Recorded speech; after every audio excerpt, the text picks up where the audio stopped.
So how are you all today? Good. I know all these people on this side, they are my people. And so I'm glad to be here with you today. My name is Shawna Adams, Dr. Shawna Adams, and I am the director of the Northwest Tennessee STEM Hub. And today I'm just going to be sharing with you what we do, where we're located, previous workshops that we've offered, so you can kind of get an idea of the things that we can do to help fulfill your needs or meet any of your needs in your school for STEM or your district. So we're just going to talk about what we are, what we do, where we're located, and how you can get in touch with us for services if you need those. And so without further ado, we'll get started. So the Northwest Tennessee STEM Innovation Hub is located at Dyersburg State Community College. So we're over in Dyersburg, Tennessee. So we do all Northwest Tennessee. However, if you're out of that region, we've just had some people come in from Murfreesboro and near Nashville to do a couple conferences. And if you want to come in and join us and you're not part of that, then if you see some workshops that we're offering that you might be interested in, just let me know, and I would be happy to hook you up with anything that we have. So we run our STEM Hub out of Dyersburg State. So I'm a full-time biology professor. This is my other job that I do. So we are grant funded through TSIN. And so all of the money that we get, all of the grant funding that we get through TSIN and Battelle Education, we use to help teachers get training and or resources that they need in their K-12 classrooms for STEM. So this is my contact information. At the end, if you would like a business card, I can give you one so that you can get in touch with me. My business card has my office number on it. Don't call it and leave a message. Just email me or text me on my cell. I think my cell number is on the card as well. That would be the easiest way to get in touch with me. I forget to check that voicemail on my office phone sometimes. All right, so in Northwest Tennessee, these are an example of some of the workshops that we have offered in the last year or so, maybe not even the last year. So the first one was, and I'm sure I've got the title wrong, but Ben and Audra and Anna helped to host that workshop at Peabody High School. I'm so glad to be able to get back into the swing of things and in person, and we still offer virtual training, but I like to be in the classroom or in the schools or on ground at workshops as well. So Anna and Audra and Ben, they were gracious enough to host the first workshop here called Transforming a Current Space for STEM. And their school, not to brag on them because they're in here, but they've done a lot of good hard work with STEM and helping to kind of transform their school into a good STEM space where all children and all students get to experience STEM, and I think that's great. It's not just some students get it. That's at Peabody in Trenton. Peabody High School in Trenton. And if you want to give your spiel in a minute, or if they want to get in touch with you, I could give them your information about arranging a tour. They have done an excellent job. It's since 2016, 2015? 2016. So when they implemented their STEM program, and they've really grown it. And it's a perfect example of how you start out small and you continue to build your program until you get it to where you feel like you want it to be, and then you continue to, make that better. So that's one of the workshops that we had recently. Another one that we offered, these are just some examples, so if you're thinking about what your school or your district might need, we recently offered a workshop called Equity in STEM Teaching. That was a virtual workshop. We usually hold virtual workshops on Thursday afternoons from 3:30 to 4:30. So you sign up, I send out an email link, you sign up for the training, and then you get an invitation to the Zoom meeting to join. So that was a virtual one with Dr. Brandy Leonard, one of our English professors at DSCC. But she started out as a chemistry major. I don't know how she went from chemistry to English, but she did. Cumberland River Compact, they came in, I know they're here at this workshop, but Ellen Meserly came in March, and we offered a workshop on how our fresh water is prepared. in how our water is treated prior to being distributed to all of our homes and businesses and residential and commercial areas. And so that was on ground, and we went to the Hawkins River, or the Hawkins Water Treatment Plant in Dyersburg, Tennessee. We took a tour of it, learned how the water is treated before it is sent out to residential and commercial properties. And then we came back to Dyersburg State at our biology lab, and we worked on a project or an activity that you could incorporate into your classrooms on how our water is treated and prepared. Dr. Shannon Burks, she is an adjunct professor at Dyersburg State, and she teaches A&P and microbiology for us. And she led a workshop on how to really engage online learners. And so if you have maybe some hybrid programs in your school, or you're working towards kind of thinking about what you can do to incorporate more technology into your classrooms, she's a great contact to have on. And so she led a workshop on online learning and how to kind of revamp that up to where your students are not just always on the computer, but they're using technology to learn and become more successful in STEM. In June, it's a follow-up to the Cumberland River Water Compact. When we went to the water treatment center at Hawkins, the participants that were there were like, we would really like to see how wastewater is prepared, how wastewater is treated. And so in June, and I think that is on June the 15th, I'd have to look at my calendar to be sure I can give you the dates before we leave, we will be hosting a workshop in Dyersburg. We will start at the wastewater treatment facility in Dyersburg, Tennessee, and take a tour of that. And then we'll come back to the biology lab at Dyersburg State, and we will learn some activities that you can actually incorporate into a lesson on wastewater treatment. So that's kind of a follow-up to the River Compact, Cumberland River Compact, but it's not in collaboration with them. They were unable to be there, so we're hosting this without their help. But Ellen Meserly from the River Compact is a great person, great contact to reach out to if you're looking for more resources in that. I've had many requests to have just some specific math training in STEM, and so I have been in contact with Miss Anna Shelton, and she and I have talked a little bit, and we're going to work to offer some workshop in the fall, probably September or October, on math-specific STEM training with Miss Anna Shelton. Will those be during the school day, or you do them on the Saturday? So usually with, say, this would be a 1-hour training with a math, so it would be a virtual training. And so those are usually held, I find that we get the biggest participation if we start right after school is over, like 3:30. Teachers will be willing to stay for that, log on for an hour, and join a virtual training. And so that has been a really successful model for Northwest Tennessee. So that's the plan right now. So that's in the works. I'm talking to Miss Anna about that. We had originally scheduled our chemistry in STEM with our DSCC chemistry lab instructor, Katie Udy, this spring, but some things happened and we have to change the date.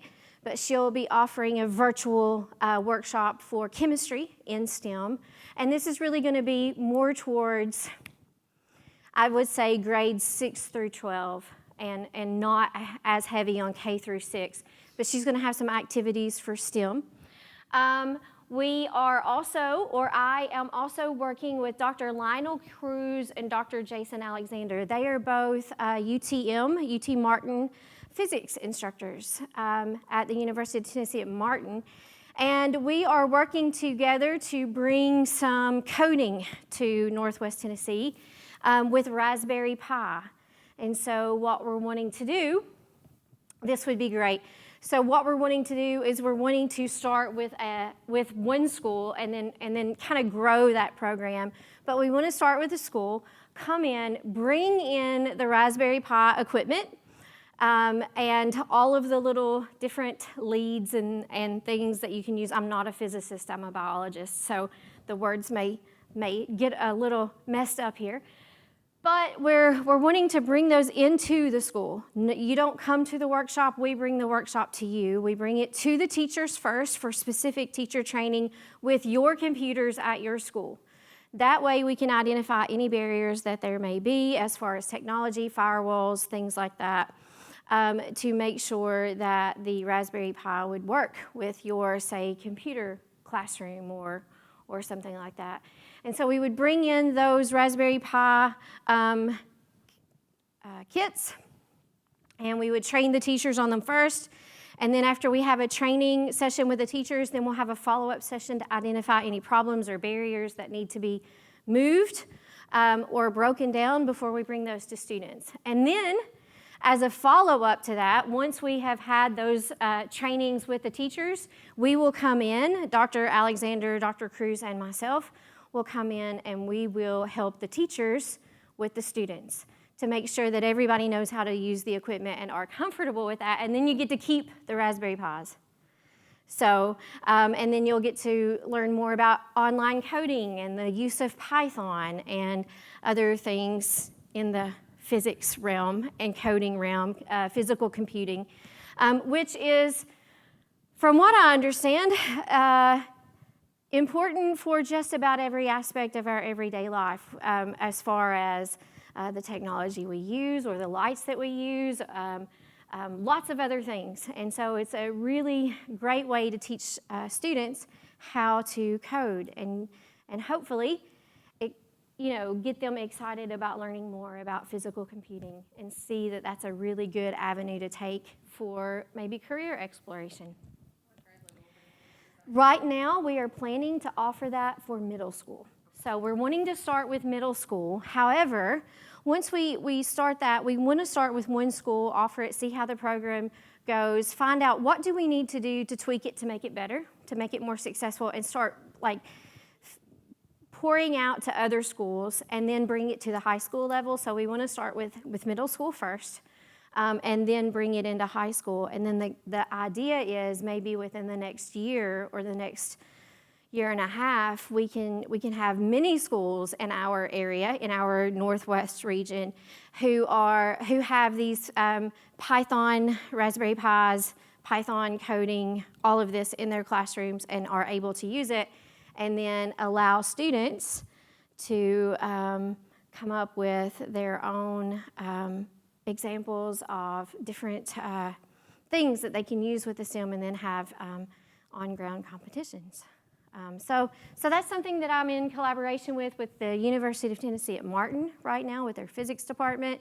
And we're working on securing equipment.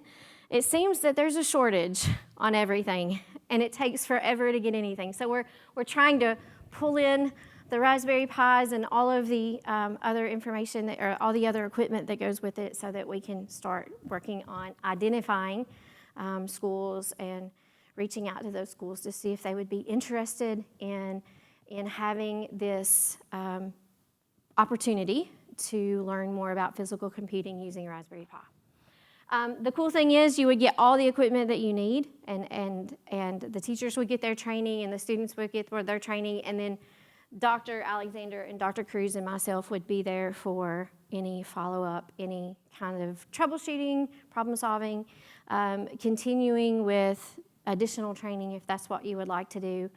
Sensors, that's the word I was looking for, lots of different sensors that you can use. And so for STEM. And that could be in any area. So from what I understand, there are sensors for dissolved oxygen and turbidity and temperature and pH. And so you can do lots of different things with the Raspberry Pi, and I'm really excited about that. I'm not the expert. I'm just the one who's trying to drum up some interest in that and start that collaboration to get that out to our teachers. And Dr. Cruz and Dr. Alexander are quite excited about it. We've had a few sit-down meetings together and a few Zoom meetings to get that started. We also offer things called Starry Nights. We haven't had as much of that happen. That has been in collaboration with the Discovery Park of America with the education specialist Russell, but he left us. He left us. He just left. No, actually, he had a better Well, he had an opportunity to grow professionally, and so he's moved on to another museum. However, Dr. Lionel Cruz and his counterpart, Dr. Mark, I want to say Manning, I'm not sure if that's right, are collaborating with me to get that program up and running to upgrade the telescope in our mobile observatory. I'll show you a picture of what that means in a minute, and then bring that out to schools. So we've had it at a few schools. We've had it at Lakewood Elementary School in Paris. We've also had it at Peabody High School in Trenton. And then we also, the Northwest Tennessee STEM Hub also will work with schools and districts to offer specific training that you might feel would behoove your school or your district best. Does that make sense? So we can tailor it to your training.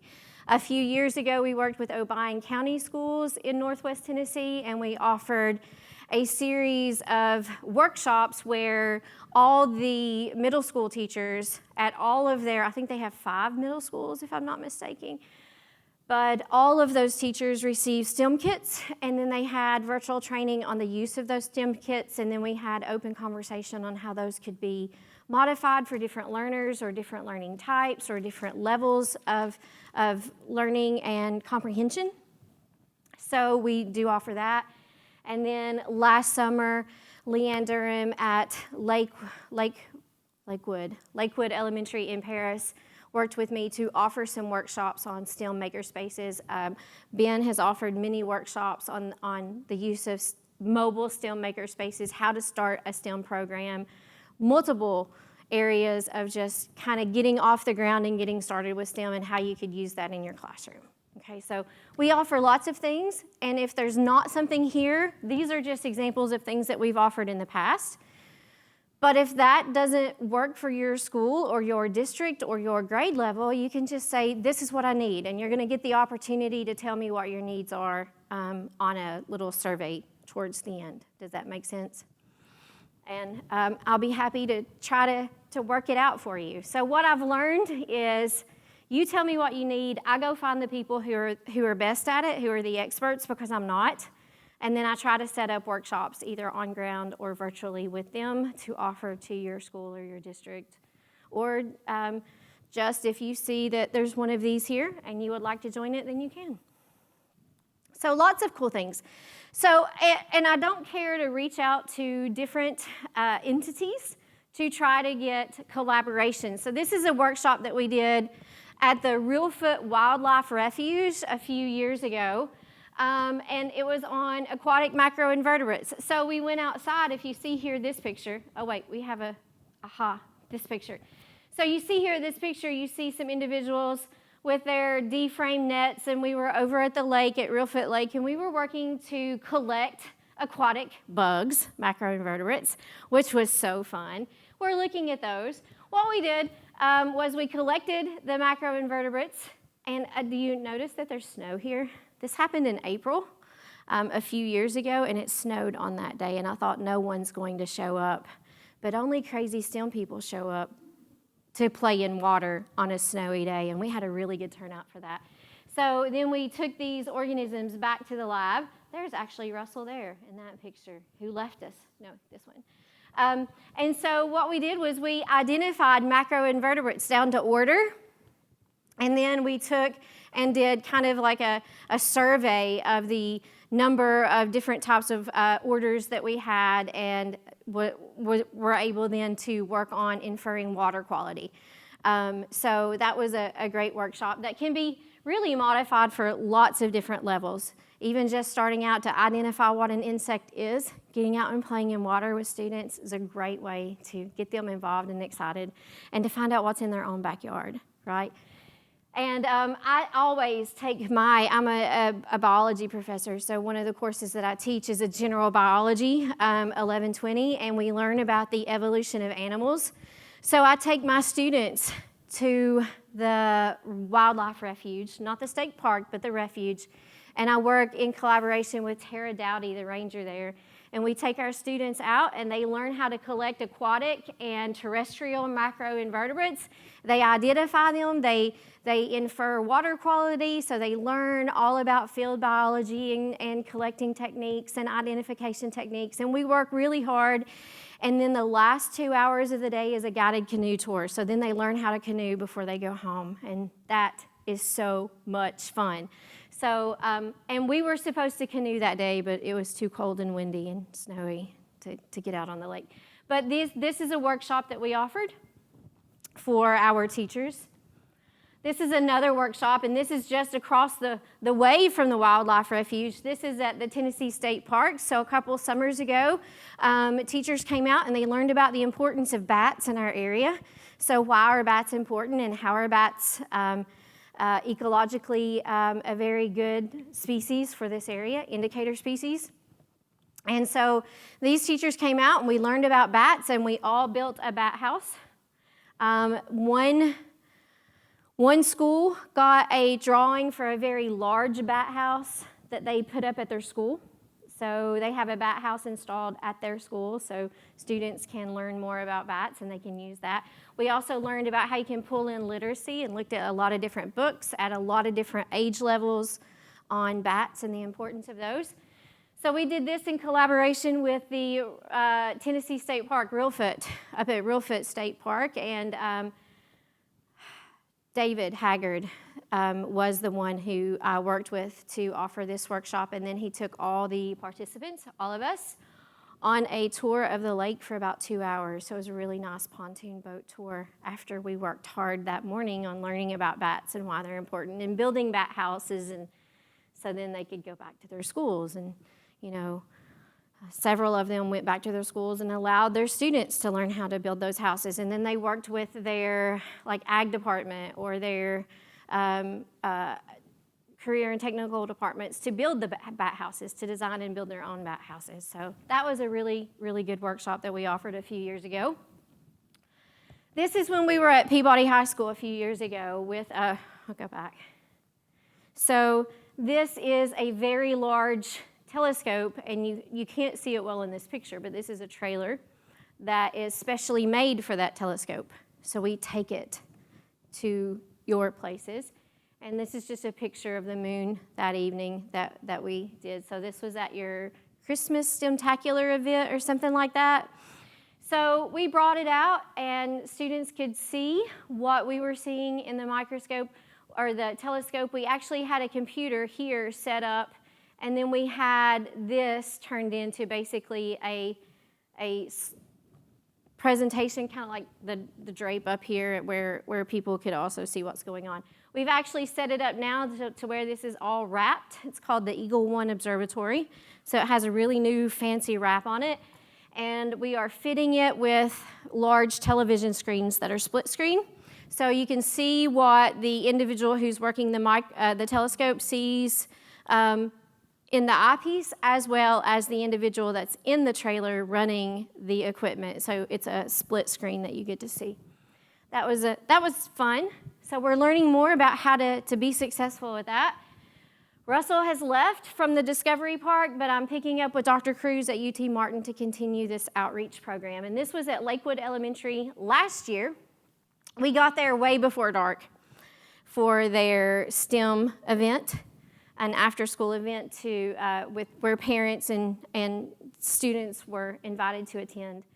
And so Russell, who is such an extraordinary educator, had virtual tours that all of the students could take of different craters on the moon, and they had the special 3D virtual glasses that they used to do that, which was really cool. So parents and students could do that together. And then later that night, we were able to, that's Russell working the telescope. We had a computer screen set up here, and we had like a large projector over to the side that you could see on the screen as well. So that was a really great event. So Discovery Park is still in with us on that. So if we wanted to go there or use their resources or use their space, we can still do that and work with Discovery Park to offer more for the astronomy trailer or mobile observatory, the Eagle One. So that's something that can come out to your school to allow students to learn more about the use of telescopes, why they're important on a national security level, and how the different types of careers that students could pursue in those areas. I know that we're very low on earth and space science resources in our area. So getting those in is a great way to help hopefully build interest in astronomy and the use of telescopes and physics for students to see that, yes, this is a cool career path that maybe I could take. This is offered at no cost. So those are just a few examples of some of the workshops that we've offered. Like I said, I'm in collaboration with several teachers in our areas who are experts, because I'm not a math expert, but Anna is, and so she's going to be my math expert to offer a math workshop. If there are specific workshops that you would like to see offered, then you just let me know, and then I'll try to find people who are experts in that field to offer that workshop, and then send that information out to your schools. So a couple of things. I think, will everyone get access to the presentations? Yes, the virtual. Okay. Yeah, so basically, let me go back. So this is just a form that you could fill out. You could let me know who you are and where you're teaching and what subjects or grade levels that you're teaching. And you could kind of let me know, what are your needs? Are you a school that is just thinking about starting a STEM program? Dresden Elementary School in Northwest Tennessee in Weakley County is working on implementing a new STEM program, brand new, right off the bat. And so they called me to get information on what they need to consider for starting a STEM program. And so I've been talking with them and handing out resources or giving resources to their STEM leadership team on things to consider. I did give them all your all's information as well, because Peabody is probably one of the first schools in our area that has really brought and grown their own STEM program, and it's been very successful for their students. So that's kind of the model that and then Lakewood Elementary with Leanne. It doesn't work? Oh no. Well, you know what? I'll fix it. I'll fix it. I don't know why it doesn't work. Maybe I need to just go in and edit the link. I'll check in just a minute, but at the very end, I'll check it, and then we can get that link out to others. And if you're interested and you want to do the STEM needs survey, then you can just email me, and I can send that out as well. So I'm sorry that the link doesn't work. It's technology. That's not my forte either. Give me bugs, give me animals, give me plants, give me water. It does work? Oh, okay. I think I thought HTTPS part of that might be. Okay. Forms. Okay. She said take out the HTTPS. I just started with forms. Forms.gle. Okay. Start with that and see if it works. But so the idea is I want everyone to know that I'm willing to try to find the resources that you need for your school or your district. To get any type of resource, not just training, but resources in your classroom if you need that, if you don't know how to get started, if you want to learn more about how you can set up a mobile kind of STEM station that can move from one classroom for the next or can be checked out. I know, Audra, don't you help with that as well? Like with the mobile maker spaces where they can move from classroom and check those out. So, and how you can help your librarian get on board. That's a great resource as well, how to get your librarian on board to help navigate some of the logistics that you need to get resources to classrooms as well. So let me know what those needs are, and then I can try to design workshops that would fit your needs, or if you're interested in me coming on ground, or if you're interested in coming to the one in June. Let me get my calendar real quick.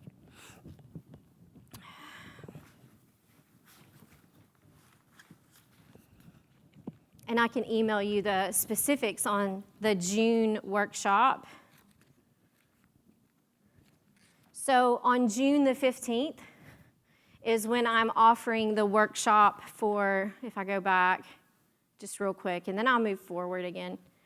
So this workshop here, the wastewater treatment with activities, this is going to be on June the 15th, starting at 9 a.m. at the wastewater treatment facility in Dyersburg, Tennessee. And then we'll be moving to the biology lab at Dyersburg State for activities on wastewater treatment. So if you're interested in that, I can send that information out for you to sign up for that.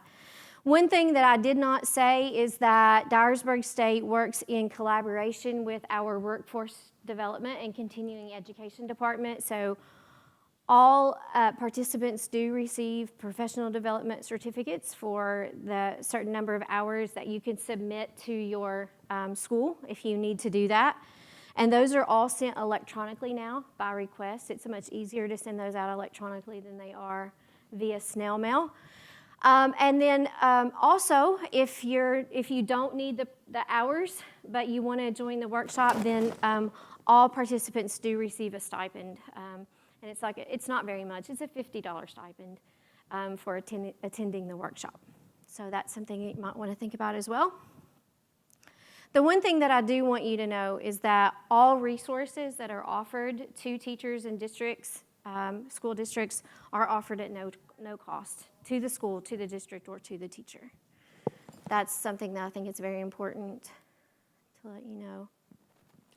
So we have several minutes, and so I want to talk to you about where are you at? What are you teaching? What are your needs? Do you have an established STEM program at your school? Is there maybe plans to start a STEM program? Where are you at in that? And what are some of the things that you need? So we'll start here at this front table. Where are you ladies from? We're Family Elementary in Dyer County. Okay. Right down the road. Awesome. Our STEM designated just Yesterday, yesterday. congratulations. That's amazing. Excited about that. Awesome. So we're pre-K through 5. Okay. We've had STEM for several years, but we did the full-blown lab last year and this year. Wonderful. All day. It runs every STEM through every year. That's wonderful. Wonderful. That's great. I am interested in where do our teachers need to go for this information about trainings, or do you have an email list? I have an email list that I kind of send out to past teachers who have been interested in participating. I'll just kind of send it out to the email addresses that I have. I do also send out to principals and superintendents, but I find that they don't often forward the information on to their teachers at request. I would. I'll email you. Okay. Sure, absolutely. Okay. You guys could use the microphone. Finley, Sorry. okay. So, no, that's okay. Oh, I'm so sorry. Okay, sure. So, yes, absolutely. And you can also email me. We also do have a Northwest Tennessee STEM Hub Facebook page. If you... We used to know a lot about this. Uh-huh. It's like we just don't anymore. Does that make sense? That's really odd. What happened? I don't know. Probably. COVID. Well... Came to the very first things that you all offered at Dyersburg State. Okay, The hub, like, that's what happened. So the hub started in, I want to say either 2015 or 2016. So that's when the hub started, and everything prior to COVID was offered on ground. And it was very difficult to get a lot of people there, though. Yeah. So I remember coming and seeing the trailer. We Yeah. talked about it, and then I don't know what happened. But Okay. we are interested in having that Okay. at the school sometime. So just Okay. email you for that too. Sure, Okay. absolutely. You can just email me to get more information about that, that would be something that you could do.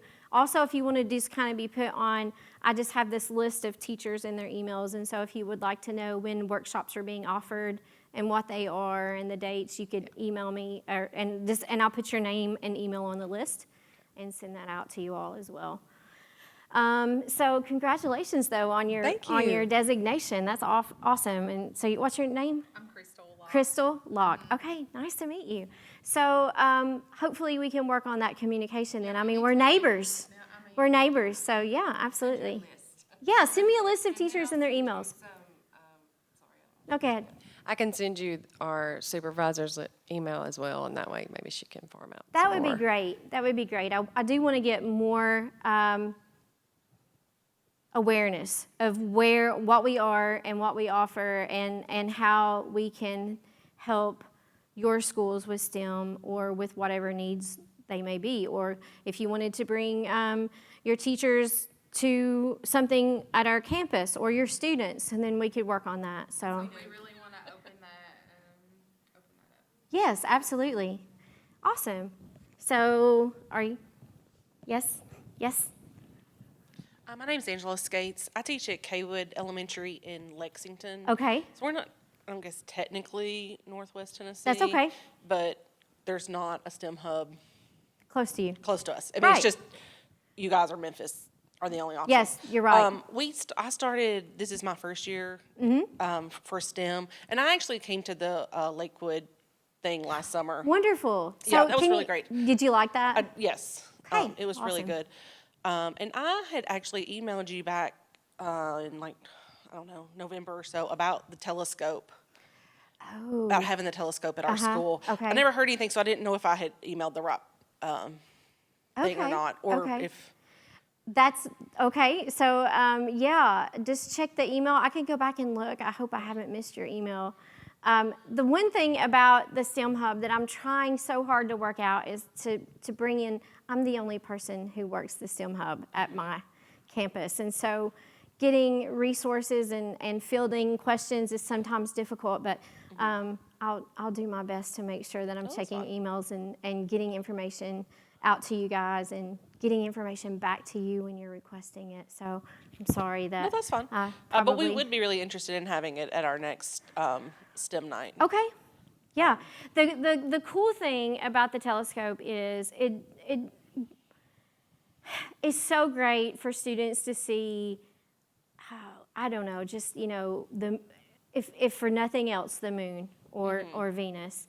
But what we're working on is to make sure that even if it's a night where weather's not always perfect, because that's the one thing about using the telescope is it's got to be a clear night, then we still want to be able to have resources to bring it out to let you guys see what the telescope is and what it's all about and how it's used, and then maybe have some videos set up on the use of the telescope and like the virtual tours and things like that the students could also engage in to make it more interactive and not just like, oh, well, it's cloudy and we can't come.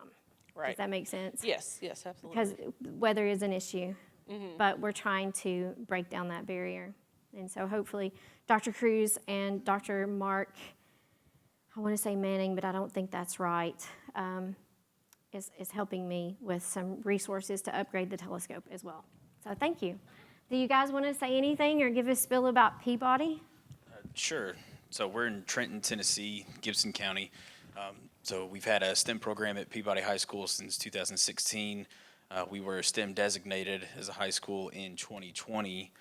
Our middle school STEM program started in 2021-2022 school year. So we implemented Makerspace over there, knocked down a wall, combined 2 classrooms, just made it a big deal. And then at the elementary level, we introduced STEM with a camp during the summer learning camps. It was the STREAM camp that was provided from the state.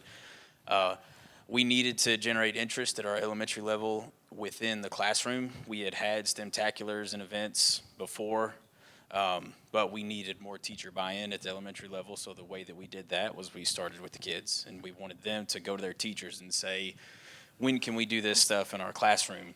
So we had STEM camp, and then that year, we started doing STEM activities. I guess I should say we appointed a STEM coordinator at each school to lead that. I know Ronnie Criswell very well. Yeah. Yep, he is our STEM coordinator at the elementary school. Yeah. So I'm the CT director for Trenton, and then Anna is actually the STEM coordinator for the high school, and I'm the STEM coordinator for the district. So our middle school STEM coordinator is not here.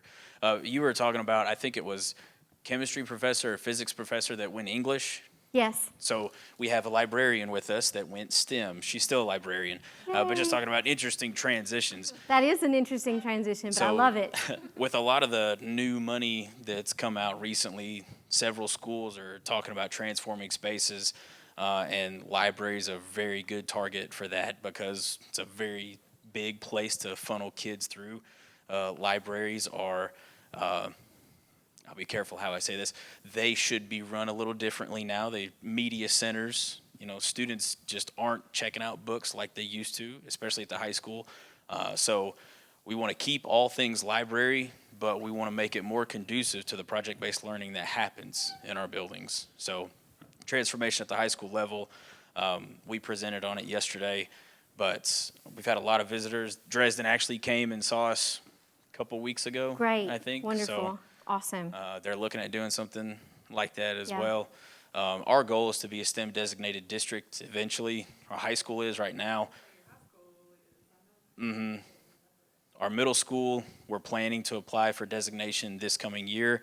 And then elementary school, we still need 2 years. We're doing it, and we're doing it well. But before we apply for designation, we're going to make sure that we're doing it correctly and right, and it's what's best. So we're not going to rush it. We don't do things until we're ready. Awesome. Thank you all so much for sharing. Are there any questions from the chat? Yes, there Awesome. are. Sorry. Perfect. I feel like I'm screaming into this microphone. So Margaret McWilliams, who's joining us virtually, wants to know where she can access the classes that will be offered to schools or individual teachers, and how can they sign up? Would they use the STEM needs survey? They can use the STEM needs survey just to let me know what their needs are. Okay. But if she will email me, and I'll put the email address back up there, if she will email me and request to be put on the information list that I send out, adams@dscc.edu, then that's the best way to be in the know on what's being offered. Awesome, thank you. And I'll make sure to get that email in the chat for anyone Okay. that's joining virtually. We have some people who are really interested in the Raspberry Pi program with Perfect. UTM. Martin Middle School specifically is really interested Awesome, in that. okay. Yes, and then Lexington Middle School says that they would love to have a telescope as well. Okay, yes. So, yeah. So just for everyone on chat, just fill out that STEM needs survey and let me know what you're needing, and I'll look at those and get back to each individual or school or district to talk about how to make sure that their needs are met. Awesome, thank you so much. You're welcome. Those of you who are in person, I did bring some goodies. So if you would, and so it's a small group. We're not going to have a drawing. There's enough for everyone. So go find a goodie and take it home with you. So they're all out here on the table. And thank you all so much for coming. I appreciate it. And I'm sorry, Peabody, that you all didn't hear anything new. We really want on the map. Yes, so. If it's after school, it's Yeah. So we have building blocks, argument-driven inquiry in chemistry. This is a little light-up solar system with a display base. STEM challenges, the Math Wizard, math cubes, a light-up terrarium, and then atoms. So grab something if you'd like.